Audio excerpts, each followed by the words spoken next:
जी हमको कैसे स्वीकार करें। इसलिए अंतिम समय कभी भी आ सकता है, तुलसी पहनो। और एक बात बताएं, वृंदावन जाइएगा अब की बार, और ये वाली जो तुलसी है, तुलसी भी है, इसमें भक्तमाल जी हैं मध्य में। अगर ये धारण कर सको तो ये धारण करो। इसमें सब भक्तों के नाम हैं और ये सदा आपके चित्त में विराजते हैं।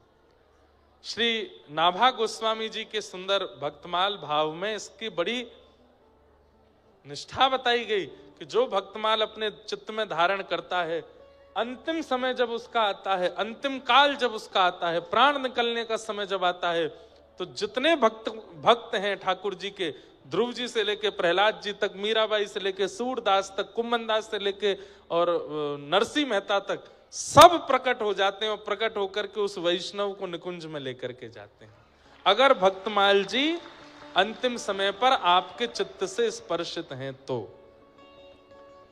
लेकिन इनको धारण करने के बाद कम से कम भक्ष मदिरा सेवन, अशुद्ध आचरण, उनसे बचना पड़ेगा।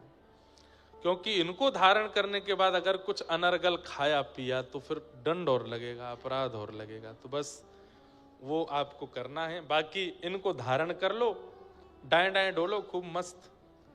जब प्राण निकलेंगे इनमें से सब भक्त प्रकट हो जाएंगे।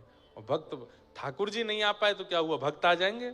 अरे भाई, कहीं पर एंट्री करनी है, हम पे वहां का पास नहीं है या अधिकार, तो वहां जो आपका मित्र है उससे मित्रता कर लो। वो मित्र आपको बिना पास के एंटर करा ले जाएगा अंदर, आगे आगे जाके बैठा देगा। ठीक वैसे ही निकुंज में हमारी एंट्री नहीं है, पर हम अगर किसी भक्त को रिझा लें, सूरदास जी को मनाते चलो, मीराबाई को मनाते चलो, नरसिंह मेहता को मनाते चलो, कुम्मन दास को, अपने जीवन में एक भक्त को आश्रय अपने चित्त में विराजमान, उनको भी मनाते चलिए। राधा वल्लभ जी प्रिय लगते हैं तो फिर चित्त में एक भक्त को भी बैठाओ, राधा वल्लभ जी के दर्शन करो और फिर चित्त के उस भक्त को भी मनाओ। बोले हमारी तो योग्यता नहीं इनके चरण मिले, आप प्रसन्न रहना, आप अंतिम समय में कृपा करके हमको ले चलना है इनके पास। आहा, तो भक्तमाल जी धारण करो, कंठी धारण करो, तुलसी धारण करो। और तीसरी निष्ठा होती है वैष्णव की एकादशी निष्ठा। वो एकादशी के दिन अन्न का सेवन नहीं करता।